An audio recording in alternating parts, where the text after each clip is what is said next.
Aleluia.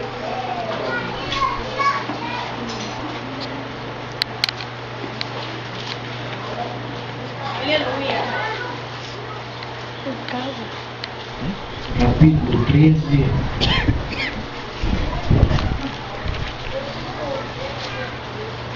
Aleluia, glória a Deus. Graças a Deus. Primeira Crônica, capítulo 13, versos de número 12, 13 e 14. Mais uma vez, 78º dia, 78º dia dessa campanha poderosa. E eu creio que você já sentiu a presença de Deus. Você já sentiu a graça de Deus. Você já sentiu o poder de Deus na sua vida. Eu gostaria que você lesse, pastor, estamos aí 78 dias ouvindo e lendo esta mensagem. Eu quero dizer para você, são 90 dias para que Deus entregue a vitória na tua vida. Porque com Deus tem a hora certa, com Deus tem o momento certo. Em toda a palavra do Senhor, e quando nós vimos o homem preocupado, mas foi antes, foi depois, não, foi na hora certa. Assim como o Senhor levou aquela cura, aquele filho daquele réu, daquele homem ali de autoridade, e ali aquela pergunta que foi feita, a que horas foi? Foi na mesma hora em que o Senhor disse, vai para casa, porque teu filho está curado. Com Deus é dessa maneira. Marta e Maria indagam, se o Senhor tivesse chegado antes, o meu irmão não tinha morrido. O Deus que nós servimos não chega antes e nem depois. Ele chega no momento exato. E com certeza, talvez esse 78º dia é o dia exato para que Deus venha te entregar a vitória. Então alegra o teu coração. E eu creio que Deus ele já falou com você. E Deus ele ainda está falando com você. Então vamos fazer essa leitura aqui. 11, 12, 13 e 14. Para que nós venhamos entender mais uma vez o que esse Deus maravilhoso tem feito em nossas vidas. Palavra do Senhor no livro de Crônicas, capítulo 13, 11, que diz: E Davi se encheu de quê? Tristeza, de que o Senhor houvesse aberto brecha em Uzá, pelo que chamou aquele lugar Pérez Uzá até o dia de hoje. E naquele dia temeu Davi ao Senhor, dizendo: Como trarei a minha arca de Deus? Pelo que Davi não trouxe, diz, Davi deixou para lá. Davi deixou para lá a presença de Deus. E esqueceu o seu propósito. Aleluia.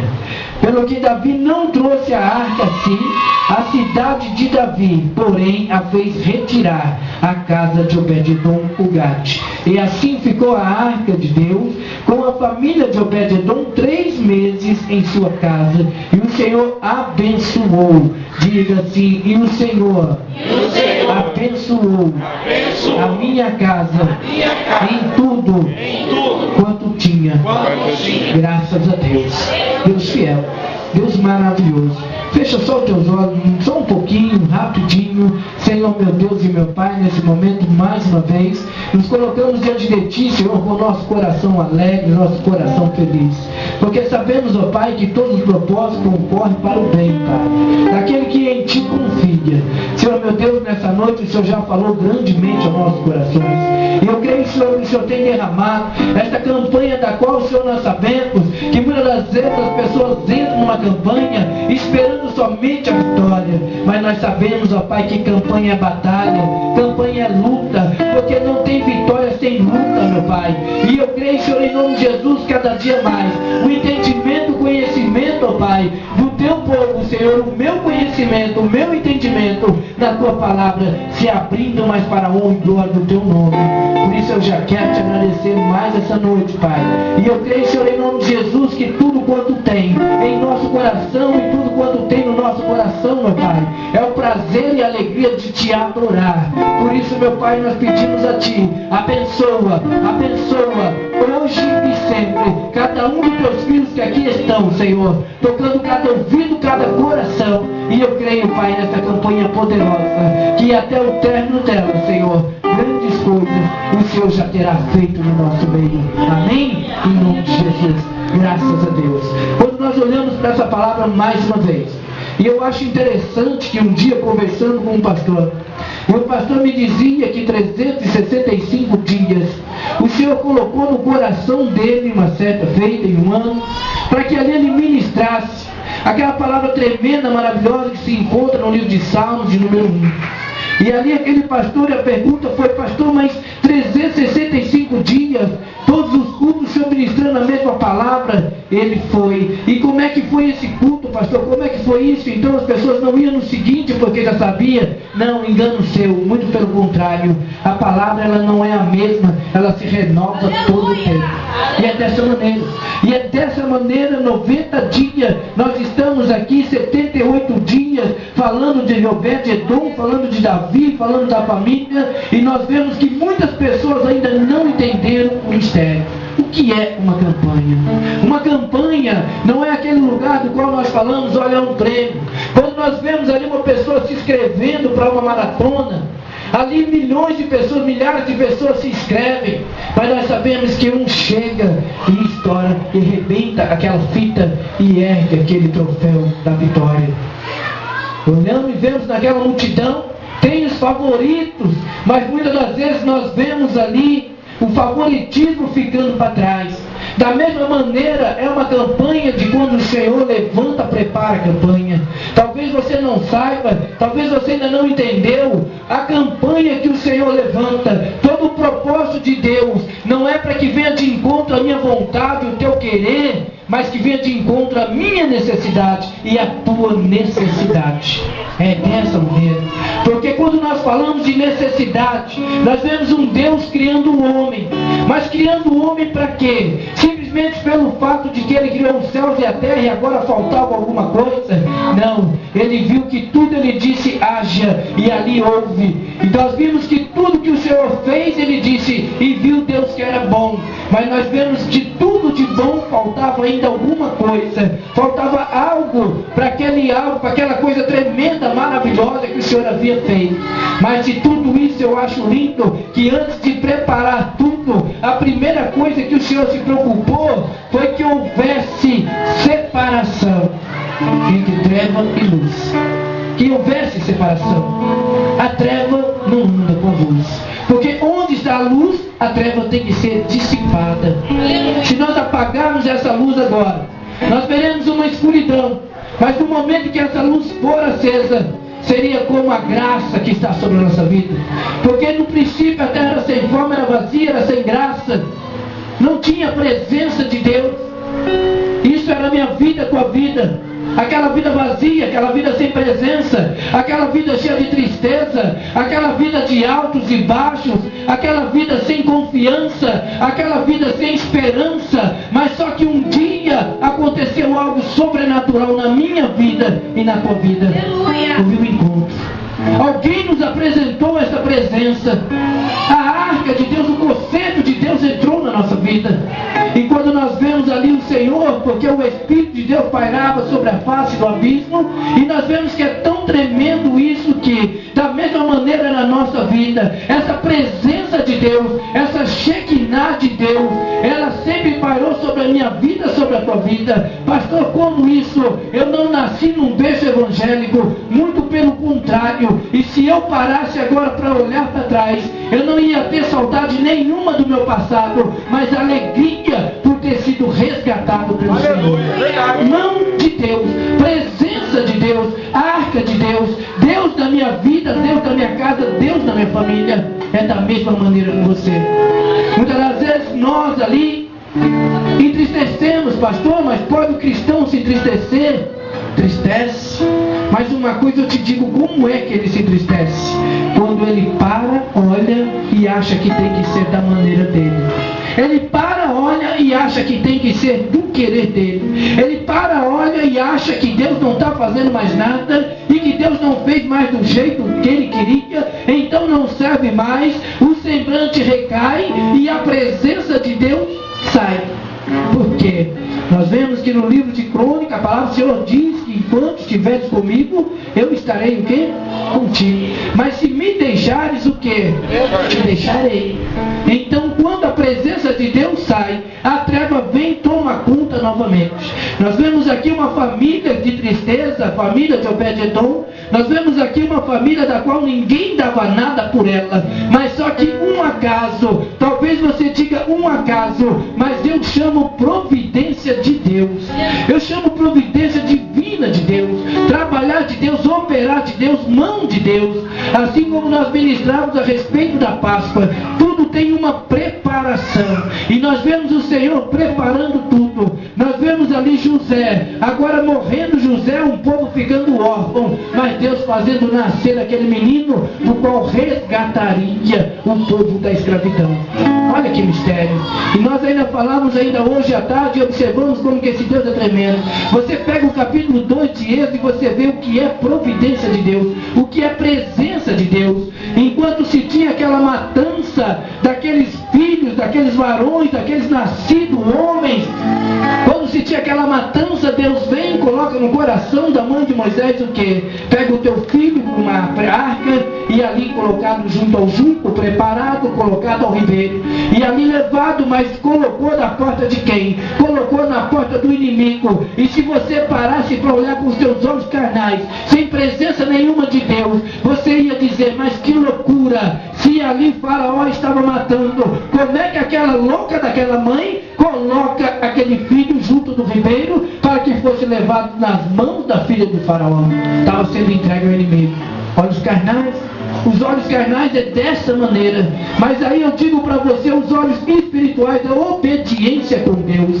Aquela mulher assim faz, coloca, leva, conhecemos a história, aquele barquinho é chegado, aquela cesta, aquela arca, aquela presença de Deus guardando, guiando, leva até a mão supostamente do inimigo. À primeira vista viu que não era uma criança egípcia e sim hebreia. Quando pega aquela criança, o primeiro ato é o que? A irmã daquela irmã, filha de Faraó, vem, chega e diz para ela, olha, precisa amamentar. Se tem que amamentar, tem que buscar uma ama que tem leite. E olha Deus entrando no negócio. Em meio às hebreias, em meio àquelas mulheres que já haviam perdido seus filhos, aquela mulher manda uma ama, uma pessoa que sai, uma serva sair e buscar entre as hebreias. E a palavra nos diz que entre as hebreias exatamente quem? A mãe de Moisés é escolhida para amamentar Moisés. Trabalhar de Deus. Nós não devemos questionar o trabalhar de Deus. Davi questiona. E nós simplesmente fazemos uma coisa. Quando nós questionamos, mas não é desse jeito, não pode assim não dá, mas desse jeito eu não vou, eu não faço, acontece, eu vou dizer uma coisa, do meu jeito eu não vou, não faço e nem vou acontecer, mas se colocar nas mãos de Deus, ó, a providência chegando aí na tua porta, olha a providência chegando aí na tua casa, porque quando nós olhamos agora, Davi olha e tenta, traga a arca para Jerusalém, mas só que nós vemos o quê? Davi agora já esqueceu o que Deus mandou. Davi agora perdeu a sensibilidade com Deus, porque Davi de repente vê a situação, não para imaginar o que trouxe, porque toda ação provoca uma reação, e aquela reação contrária provocou a ira de Deus, provocou um efeito colateral, aquilo que ele não queria que acontecesse, mas só que não é da minha vontade e nem da tua, mas é da vontade dele. Nós estamos nas mãos do Senhor. Nós vemos agora um Davi entristecido. Nós vemos agora um Davi que já não interessa mais a presença de Deus. Um Davi que abandona a presença de Deus. Um Davi que larga e esquece e entrega nas mãos do inimigo. Um Davi entregando a tua vinha, nem vendendo e nem entregando, abandonando. Quantos cristãos não têm feito dessa maneira? Quantos cristãos não têm um chamado? Quantos pastores, quantos levitas, quantos obreiros na casa de Deus hoje, quando a coisa não caminha do jeito que Ele quer, eu não vou ser mais obreiro, eu não vou ser mais pastor, eu vou dizer uma coisa, ei, chamado não é uma obrigação, mas é uma gratidão por Deus. Servo, ser servo de Deus. Nós temos que aprender a servir a Deus. Nós temos que aprender que não é como no mundo em que a banana que quer comer o macaco, muito pelo contrário. Quando você aceitou o Senhor como único e suficiente Salvador, você passou a ser um servo de Deus. Você passou a ser chamado um servo de Deus. Não é o contrário. Não é Deus que é o teu servo. Não é Deus que agora só vai fazer o que você querer. E quando não tiver do teu jeito que você quis, da maneira que você quis, aí você vira as costas para ele e faz biquinho, não vou mais, larga isso para lá. Davi não entendeu. Davi largou a arca de lá, largou a presença, aquilo que era bênção na vida, ele tratou como se a presença de Deus fosse maldição, como se a presença de Deus fosse aquilo que não interessasse, que não importasse. Davi perdeu o propósito, Davi esqueceu o alvo, Davi esqueceu o objetivo, Davi perdeu o foco. E quantos cristãos nos dias de hoje têm perdido o foco? Quantos cristãos nos dias de hoje esqueceram que o melhor é buscar o reino de Deus? Porque quando nós buscamos do alto, ei, comerás o melhor aqui nessa terra, porque Deus ama aqueles que se dão com alegria. Então se entregar para Deus. Qual que é o teu problema? Qual que é a tua situação? A tua situação é enfermidade? Tem presença de Deus hoje aqui? A tua situação é familiar? Tem presença de Deus hoje aqui?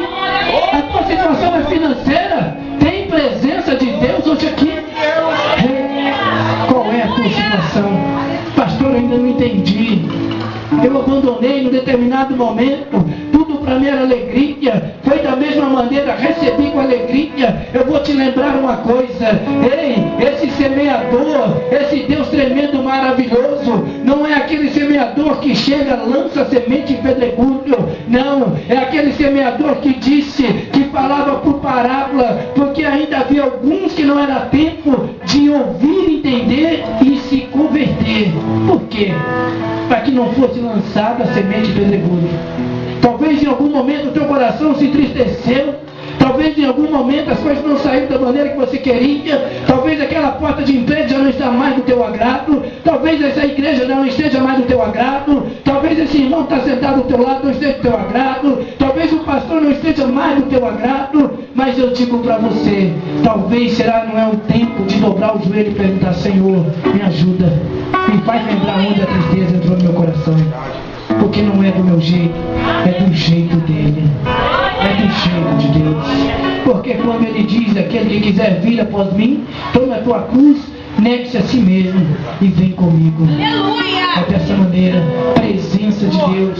Presença de Deus é conserto. Presença de Deus é alegria. Davi não entendeu e desperdiçou, entregou, mas só que Deus entra com um propósito. Aquele que não merecia, que estava sendo desprezado por todos, era o que agora orava e clamava. E quando se bate na porta dele, a mulher de Obed-Edom recebe, vê que é um rei, volta, grita. Nós vemos agora Obed-Edom indo ao socorro da tua esposa, e quando vê que a presença de Deus, ele se alegrou dizendo: eu não mereço, mas Deus está na minha casa. Dessa maneira, eu não sou digno que ele entre na minha casa, mas hoje tem presença de Deus na minha vida. E quando nós olhamos assim, a história é mudada. Talvez você chegou aqui com a tua história de uma maneira, talvez você aqui chegou pensando até que para você é o final, mas eu digo para ti uma coisa: tem vírgula aí, ainda que tenha tido uma parada, Deus está começando, e é com letra maiúscula na tua vida. É só abrir o teu coração, e eu creio que Deus muda a tua história. Promessa de Deus. Mas tem um detalhe: presença de Deus. Sem presença de Deus não tem festa. Sem presença de Deus não tem alegria. Porque aquela festa, Jesus até estava presente, mas só que eles não deram importância. Só que quando foi dito, chegou minha hora, aí sim, transformou aquela água em vinho, e foi o melhor da festa. Deus tem o melhor está por vir na tua vida, o melhor é agora na tua vida. Até agora você chorou, mas a palavra diz que há um tempo que o Senhor enxuga toda lágrima, ainda que o choro tenha durado uma noite. Ei, tem manhã na tua vida, tem presença de Deus na tua vida, tem presença de Deus na tua casa. Eu sempre que ele corpo alabar, Deus tremendo e maravilhoso. Davi entende que não é de qualquer jeito, não é de qualquer maneira, e nós temos que nos preparar. E a primeira coisa, para que nós venhamos receber a presença de Deus e entender o que significa a presença de Deus, mudança na nossa vida, é necessário que o nosso coração esteja aberto. Reconheçamos aqui tristeza não é Deus quem coloca. O Senhor te chamou para felicidade. E quando a tristeza começa a tomar conta do nosso coração, é porque nós é quem afastamos a presença de Deus da nossa vida. Porque a palavra de Deus é bem clara: se me deixares, eu te deixarei. Não é de qualquer maneira, não é de qualquer jeito, mas eu creio que nessa noite Deus tem testemunho para a tua vida. Deus tem mudança para a tua casa. Mas para que Deus mude a tua casa, talvez até hoje essa presença tenha batido na tua porta. Talvez até hoje você tenha ouvido pregar essa palavra. Talvez até hoje você tenha sido até um assíduo frequentador de igreja, mas hoje você sentiu a presença de Deus do teu lado, e eu creio que o Senhor vai abençoar a tua casa. Eu te digo que quando tem presença de Deus, tem mudança de história. Ainda que todos se acusam, ainda que todos se condenam, Ele vem e diz para você: ei, eu sou aquele que tira o pecado do mundo e muda a tua história. Para Deus não tem. Para Deus não tem maior. Para Deus tem o menor. Porque aquilo que Ele ocultou, sabe, aos entendidos, Ele revelou aos pequeninos. E tem pequenino aqui nessa noite? Então começa a sentir a revelação de Deus para a tua vida. Começa a entender a prosperidade de Deus para a tua vida. Começa a entender que os teus acusadores, ei, eu não vejo mais.